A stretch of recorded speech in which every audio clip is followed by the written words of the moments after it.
more information about it? I mean, how can we contact you for that? The CIC, if you want to contact us, you can go to our website, which is Computation@Curtin. From here, you can submit web forms if you have a specific question about working with the CIC on a particular research project. We have access to our Slack channel as well. Slack is a communications platform that we use. It's very, very open and collaborative, again, free. And we're always on Slack answering people's questions and looking for more collaborations there.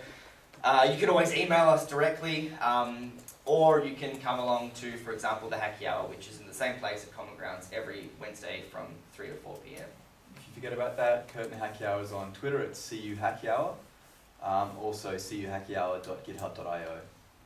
But the Twitter is probably the easiest place to find us. So CU Hacky Hour. Because on the website, the last workshop is on 2016. We updated that this morning. Okay.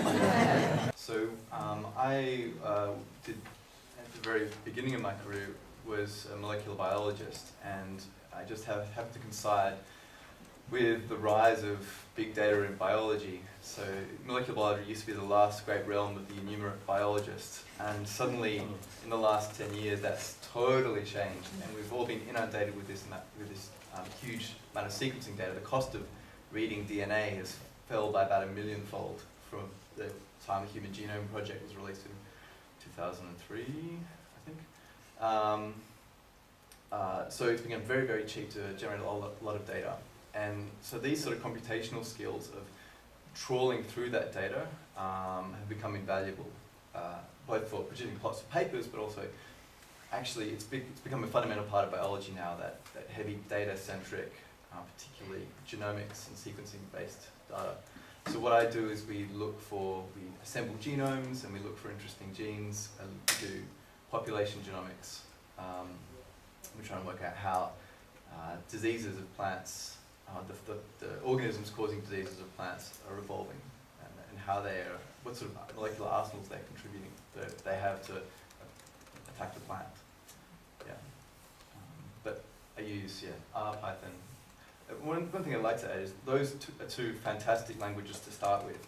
But if your lab is totally set on using a different language, that's okay. Those are great languages. There's nothing that would prevent you from learning other languages. And one thing about these is they're all very similar. The skills you get in learning R or learning Python, a lot of those techniques will be transferable to other languages you learn in the future.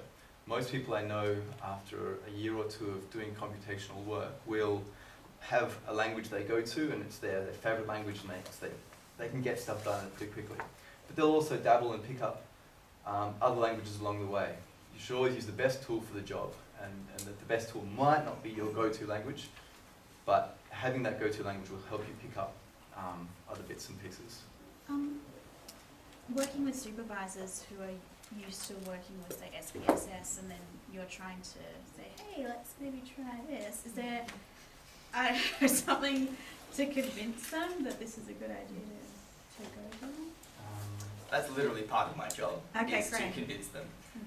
Talk to you a bit. Yeah, absolutely. I mean, the CIC, the fact that the CIC exists within the Curtin University structure, you technically have already paid for us to help you.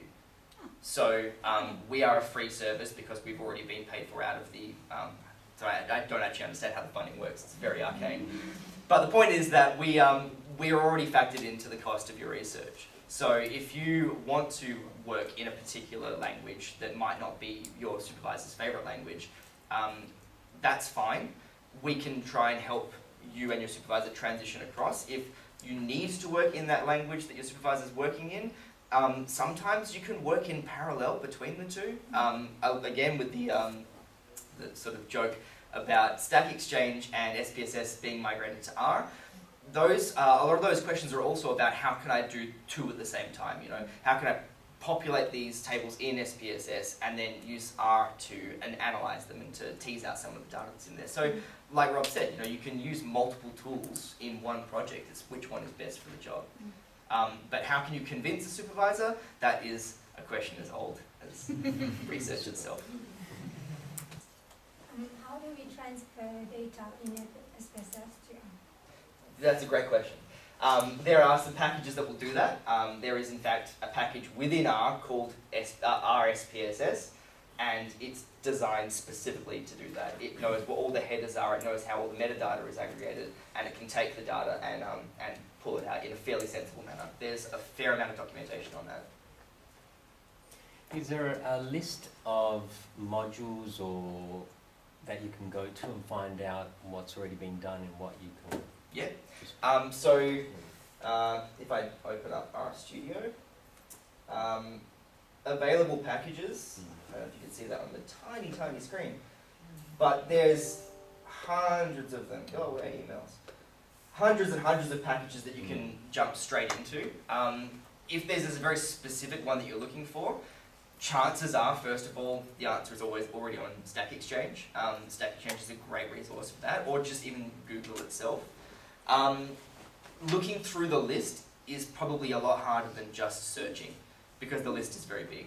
For Python, the list of non-deprecated packages is well over 6,500 at the moment, so delving through that would take you a fair amount of time. If it's not obvious which package is the one that should be used, chances are, again, someone at some point is going, hey, I've got this data, and then someone else will go, oh, that's great, just import this package into Python, or just import this package into R, and it will be able to tease out in ways that are fairly obvious. And the third option is to ask us. If you want a website, so this RStudio does have this search function, this button here, but if another option is to look at the CRAN, which stands for the Comprehensive R Archive Network, which is actually the website or the resource from which these packages are drawn. And that has a search function, and you can enter some keywords and see a list of packages. But chances are, the problem will not be, the packages are what I want there. The problem will be, there are 30 packages that all claim to do the thing that I would like. How do I select which one? And for that, CIC, come to Hacky Hour, ask the research community or Stack Overflow. Or the one that has the most talents. Or the one, that's probably good. Or the one with the most citations. Read papers. Yeah, actually citations is another great example. Yeah, look for citations in papers that are similar to what you're doing, or ones that you might have used in lit reviews, and see what they've used. Most of the biology package, are they from CRAN or from Bioconductor? So for biology and genomics specifically is mostly in Bioconductor. So Bioconductor is a sort of a whole nother CRAN-like repository for sequencing data and genetics and genomics. So it'll always be in Bioconductor for the sort of work that you're doing. And then the equivalents in Python, so CRAN is for R, Python is... Python actually has a pretty confused situation when it comes to packaging. Python is, unlike R, which like I said grew up with the internet, Python sort of grew up in the very, very early days of the internet when things were fragmented, things didn't have good rules. So there are lots of different places that you can get Python packages from. You can also find some of them just on people's home pages because they've compiled the package themselves. A lot of them come from research groups as well, so it might be something that they just have within their research group. So the best way for that one is to just ask around. Again, look for citations for what people have been using in their research. Google, just lots and lots of Google. And then, if you're unsure, come down to Hacky Hour and we'll try and steer you to the right direction. Thanks for coming to Hacky Hour promotion day. Yeah. Can you analyze qualitative data in this kind of sequence? In Python, you absolutely can. There are packages for qualitative analysis in Python. There's lots and lots. There are many packages to do with natural language processing, which looks at, different ways in which language is being used in large data sets. And again, with machine learning being the really big thing at the moment, lots of qualitative stuff is being done, or is being looked at in terms of machine learning to sort of question, can we do it like this? And the answer is a resounding yes at the moment. So short answer, yes. Long answer, it depends what the qualitative data is. Do you guys pay for any packages then, or are you guys just using the open source I stuff? don't even know of one that you can pay for. I mean, like, aside from R and Python, Oh, are there right. statistical packages that you sort of feel a need that you've got to go to? Or, I used to do a bit in MATLAB, yeah. but not anymore.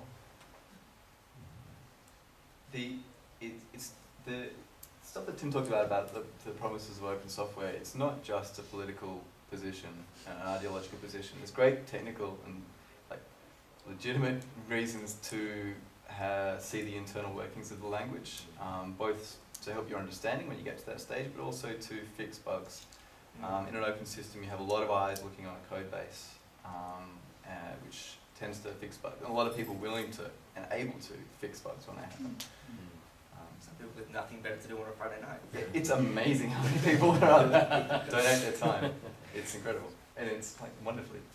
Yeah, I mean, how would you relate R to other software like Origin, MATLAB, SPSS? I mean, why should I prefer R? Again, it comes down to tool for the job.